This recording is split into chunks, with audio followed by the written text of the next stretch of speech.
ضاق صدري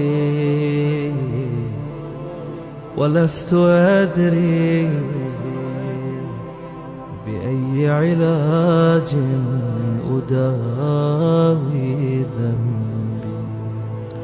الحمد لله رب العالمين، والصلاة والسلام الأتمان الأكملان الأدومان المتلازمان على سيدنا وحبيبنا معلمنا وقدوتنا محمد وعلى آله وصحبه أجمعين. سادة الكرام أيها المؤمنون، السلام عليكم ورحمة الله وبركاته.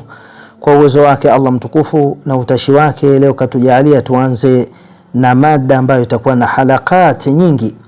Dua ni silaha na kinga ya Muislamu. Dua na umuhimu wake.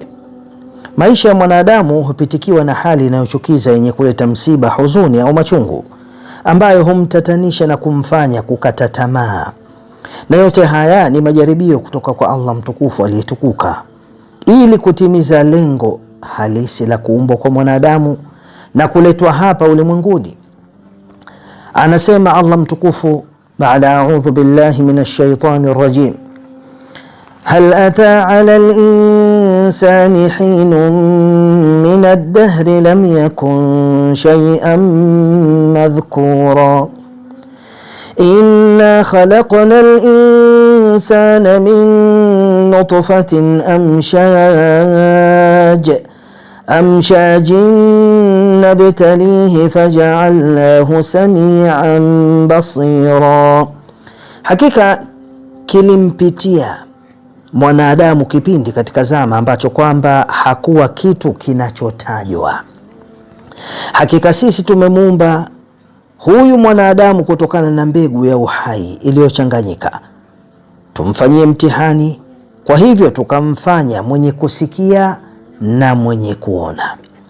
Pia Allah mtukufu anasema alladhi khalaqa almauta walhayata liyabluwakum ayyukum ahsanu amala wa huwa alazizul ghafur, ambaye ameumba mauti na uhai ili kukujaribuni ni nani miongoni mwenu mwenye vitendo vizuri zaidi, na yeye ni mwenye nguvu na mwenye msamaha. Amesema pia Allah mtukufu walanabluwannakum bishay'in min alkhawfi walju'i wa naqsin min alamwali walanfusi wathamarat wabashiris sabirin. Hapana shaka tutakujaribuni kwa chembe ya hofu na njaa na upungufu wa mali na watu na matunda.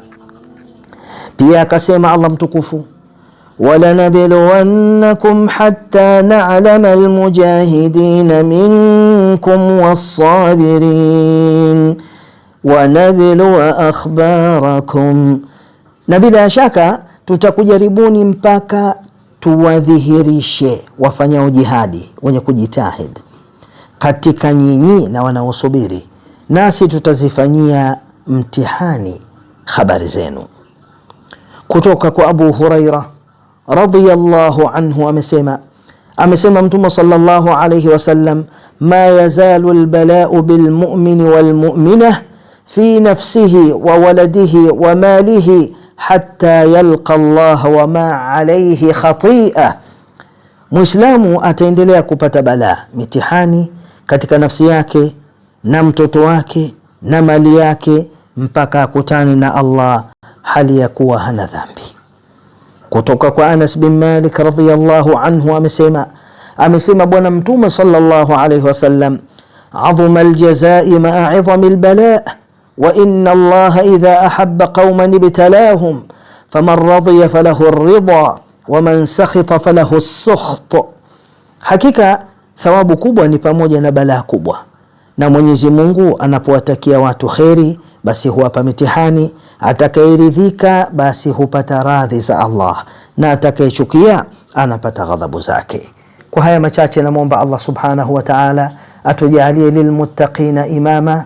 Insha Allah ta'ala bado tutastafidi katika halqa inayokuja, halqa ya pili, na Mwenyezi Mungu atujalie nguvu ili tupate kuendelea. wa akhiru da'wana anil hamdulillahi rabbil alamin.